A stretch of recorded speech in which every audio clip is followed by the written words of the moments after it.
Okay, so ito guys, another oo nga. So ito, good morning, good afternoon guys. Ibang, ano, oy, pwede, malinis. So ito guys, mamamasyal kami ni GJ ngayon.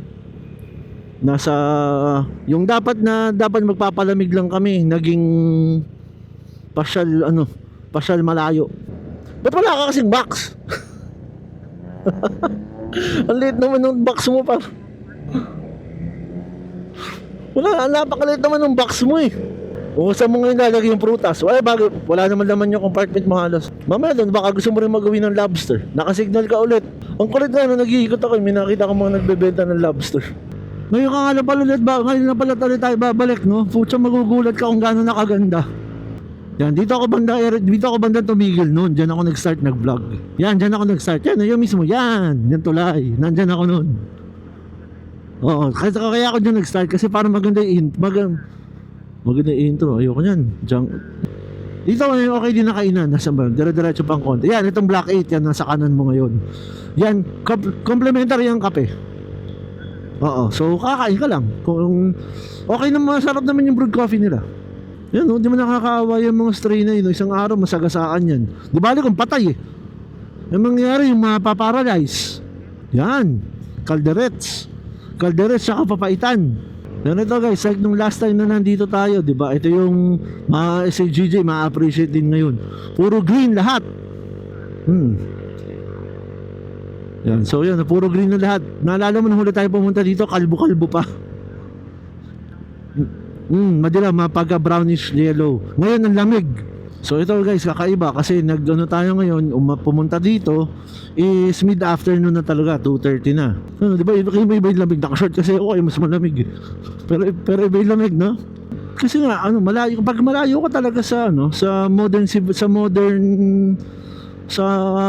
town or sa towns mismo talaga. Kasi talagang matatapos mo. Wala kang ibang gagawin. So yun guys, as ito nga, yung nakikita natin I think a week or so ago yata tayo pumunta dito noon. Ang lamig ngayon. Lamig. Even ilang beses tayo bumalik-balik talaga dito. Worth it naman. Sulit ang pasyal lagi. Kasi napaka-relaxing ng paligid, magandang road. Tapos ngayon may kasama pa tayo. Yung talaga guys, again, yung original plan ni GJ nung nag-message lang ako sa kanina sa mga late morning is magtatags lang kami. Okay, ready na ako, sabi ko mga ngape. Ngayon, nung nakita kami dumalapit sa bahay nila, biglang naging tunnel run na. Ngayon nararamdaman mo na yung sinasabi ko sa'yo kasi nga nagbablog ka na din. Pag sobrang parang walang nangyari. Gusto mo lalagyan ng something exciting naman or something fulfilling yung pasyal. Pero syempre timing talaga. Oo, at least wala tayo sa baba. Oo. Wala namang sasakyan. Kung saan na rin nakakarating to. Sobra. Monkeys? Wrong turn. May wrong turn dito. Wrong turn, no? Ano ko lang napansin to, bundok na pala agad to. Akala ko pa pa siya. Makapal lang yung foliage, hindi. Bundok na siya, no? Ito hindi kailangan talaga pa-check kung anong, yes, let's go. Parte ng Gcash stories. Dito laging maraming monkey dapat. Ay nga, pati nga yung lumot tumubo na. Yung moss. Hindi siya lumot, moss siya eh. Wala nang monkey pag gantong oras kasi nabulabog na sila eh. Konti pa naman, mga siguro 10 minutes pa. Wala pa nga tayo dun sa yung sa paliko. Yung sa paway. Pahabol natin is pasyal. Guys, yun naman talaga minsan sa ride eh.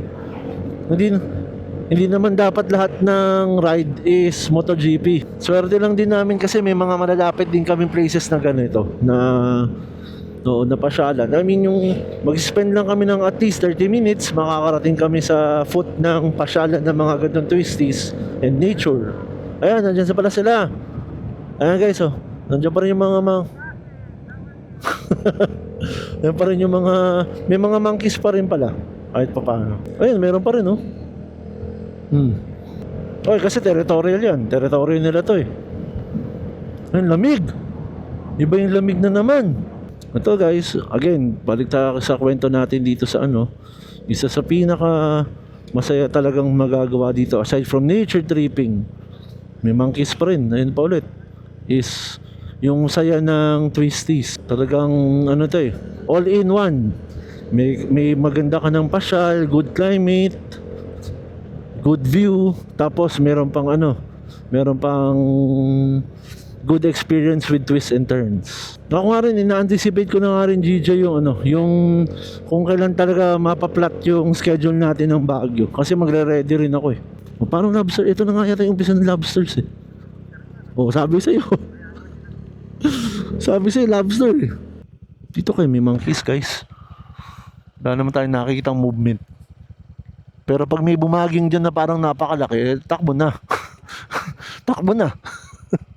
Huwag natin alamin kung ano yun. Ngayon, ito na ano na rin, nag-erode na rin yung lupa. Pero grabe, hitik na hitik yung mga trees. Sabi nga ng mga natanda, huwag kang magtuturo pag ganyan kasi baka lumaki betlog mo.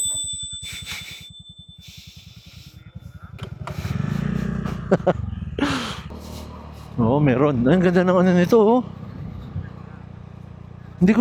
Parang hindi ko napansin ito nung huli ako nagpunta. Ang ganda nung ang ganda nung setting ng, ganda nga picturean eh. Pangontra sa landslides. Oo.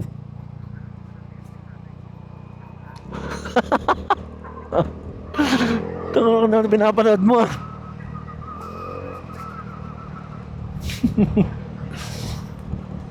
Yan, ang ganda talaga dito. Nakakailang balik na tayo dito guys, pero ewan ko, hindi talaga nakakasawa eh. Lagi may bago. Lagi may bago may experience. Ayun, mga fruits, sabay, halaman pala. Bago yan. May vulcanize na, no? Ito na guys, tunnel na. Basta nakita naman tong na to eh. Clearance pole.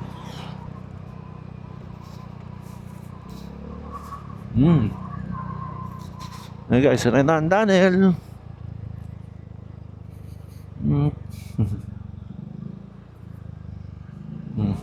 No, you.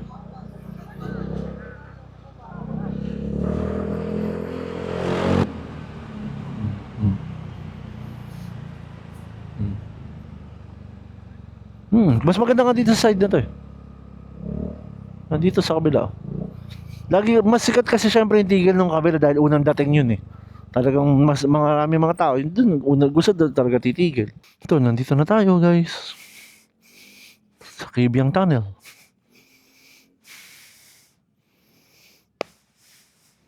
Ito again, yung last time na tumigil tayo, ito yung not so, di man masasabing popular, pero hindi kasi talaga ito yung usual na tinitigilan ng mga tourist sa area. Most of the time, doon nila gusto sa kabilang side. Kasi syempre nga naman, pagdating mo, yun talaga unang makikita mo at maano kang gawin.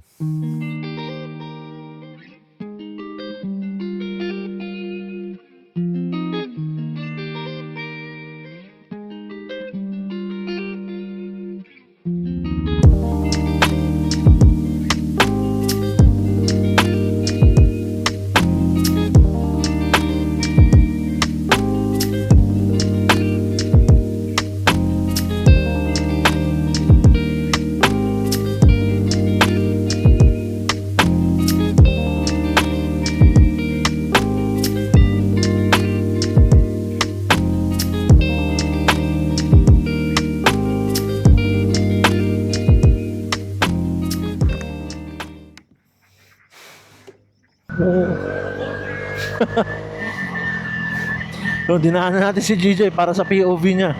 Hintayin natin siya ulit bumalik. So, yun, continuing na ulit kami sa pasyal natin. Ulit baba. Chill pa rin naman hanggang kung saan tayo aabot. So, ito, malapit na tayo dun sa first viewing dock dito sa Minasugbu side. Galing sa tunnel itself. Yan. Ito yung first viewing dock. Dock, ayan. Mas okay dun sa kabila. Alam mo na pumunta ako dito, wala pa to nung papunta ako, wala. Nung bumalik ako may aksidente, nandito pa rin to, ang tagal na yan dyan. Ito. So ito yung isang second viewing dock. Kung gusto mo makakita ng dagat, yun makikita mo.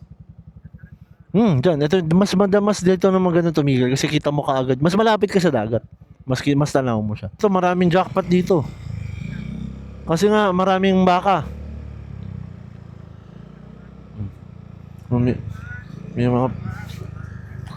May pigeons talaga. So ito, kita tayo sa oh. Oo nga, ba't ganyan? Oh, laging tulog yun, no? Pag may araw. So still, since nandito pa rin naman tayo sa same road na dinadaanan natin, greeneries are still there. And yung climate, medyo naging warm ng konti, pero malamig pa rin in general. Oh, naano na nga ng konti yung kalsada. Yan, dito na dumaan ako no, sobrang daming jackpot dyan. Tapos nataka ko bakit nga ang dae. Yung pala pagliko, napakadaming baka.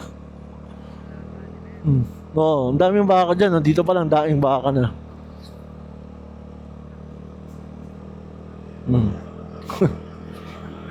Na rin. Di naman mahuhulog yun. Naka-double mount ka eh. Baba mo ng konti yung ano. Baba mo na lang ng konti yung leeg. Yeah, si GD nandun ngayon. Nag-aayos ng camera setup niya ulit. Nadadanas niya na rin ngayon yung nadadanas ko dati. Yung lipat ng camera, set ng camera. Well, part talaga yun eh. Pag hilig mo talaga mag-take ng footages ng mga ginagawa. Oo. Di ba yung sinasabi ko sa'yo? Yung sa akin, ba't patigil-tigil din ako? Ganyan talaga buhay, buhay videographer.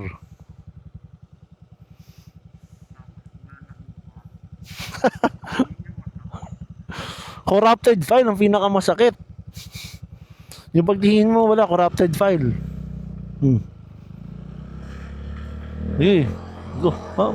Bumabanking pa.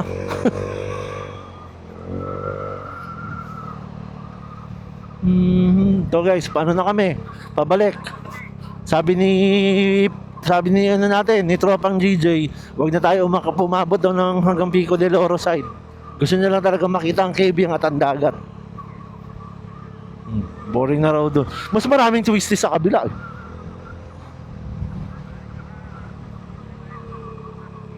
Oo, tawag dito, pasalubong for the wife.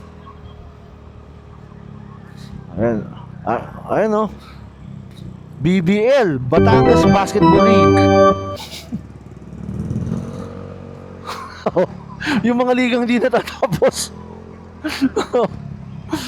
So yung puro away. Bye-bye, Kenneth.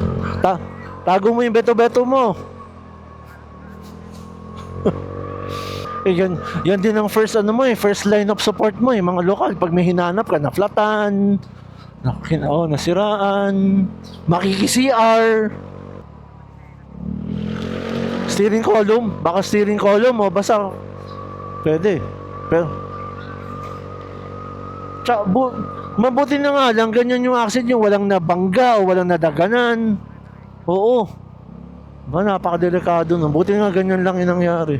So, ito na tayo guys. Alright, ito, lamig na naman kasi medyo umaano na naman tayo ulit. Paakit na naman tayo ng konti ulit. Aahon na naman tayo konti. Later sir, mamaya, lamig talaga kasi tabo tayo tags. Time check natin ngayon, 3:20 na.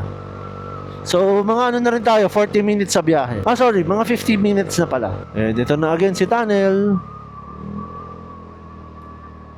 Balik ang tunnel.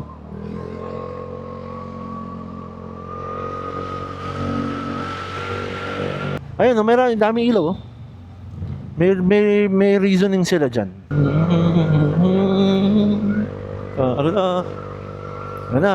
Mas malakas yung hampas ng lamig pabalik. Yan ang gusto ko. Vito yan pero ewan ko, gusto ko talaga X-Max Kasi sabi ko nandun na yung power na kailangan ko. 300. Sobra, more than enough na siya sa kahit anong gusto kong gawin. Lobsters for sale. Sabi ko sa'yo nagulat nga ako, may mga nagbebenta ng lobster dito. Grabe ka naman. Yung kaliwa dyan, no, GJ, pag kumaliwa ka, na-curious lang din ako anong meron dyan sa kaliwa. Nandiyan pala yung base. Tapos yung dulong-dulo, exclusive din na na resort. Meron din. Tapos mas maraming unggoy dyan. Kasi mas madalang yung dumadaan. Parang meron nga, parang yung facility nila, nag-accommodate sila ng public. Talaga? Pero nga, minsan nga ganun trip natin, punta ng base naman, dyan, para maiba. And ito, yung still guys, same thing pa rin. Tinatahak natin tong twisties ng Ternate. Pabalik. Kasi mag-ending tayo ng tags. Pero before mag-tags, mamimili muna tayo ng fruits. Hindi lang namin ma-explain guys, pero ang lamig talaga. Lamig na naman. Hindi ko rin alam. Ilang beses na rin, itong last time na nandito ako, dami ring motor na nandyan. Hindi ko alam. Baka trabaho or baka namamansin. No, session hall. Session hall pala yan. Mga kis, mas marami sila ngayon. Lamig.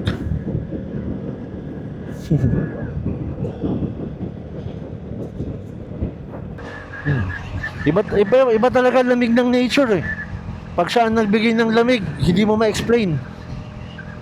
Maginhawa talaga. Iba naman yan. Wrong turn na naman yan eh. Thank you. Ito na ulit guys. Ano ko na naman kami. Paalis na. May cutie pie pang nandun. So anyways, ano to?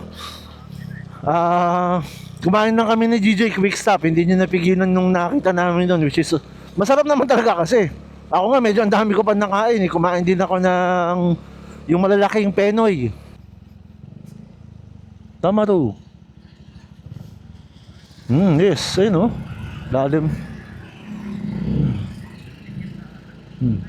Tawa sila ate kanina eh. Sabi ng galing mo mag-isip ah. Sabi ko may mga ganito pero hindi kasi lalaan ng Quezon. Ibang level yun eh.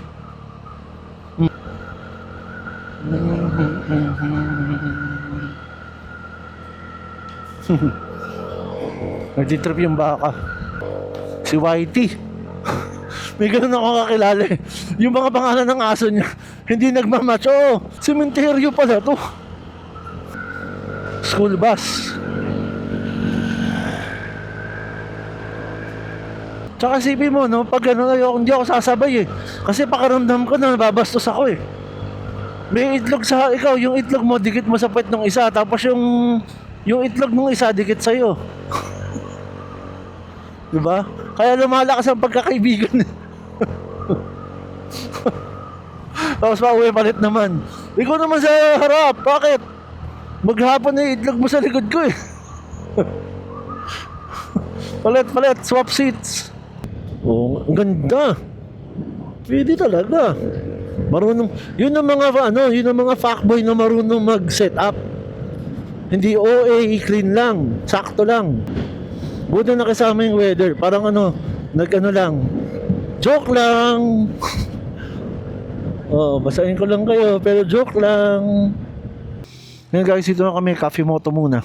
So, pahinga muna kami dito. And, isip kung what next. Okay, so,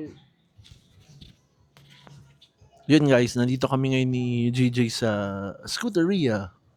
Yan, sa Scooteria.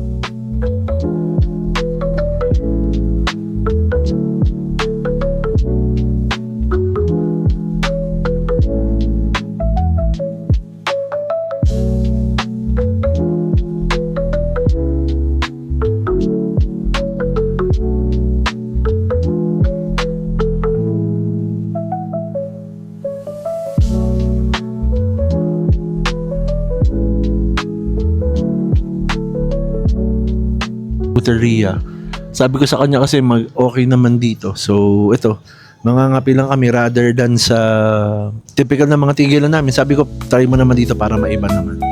So, yun lang. Dito na lang mag-e-end ang ating vlog kasi na rin, medyo padilim na.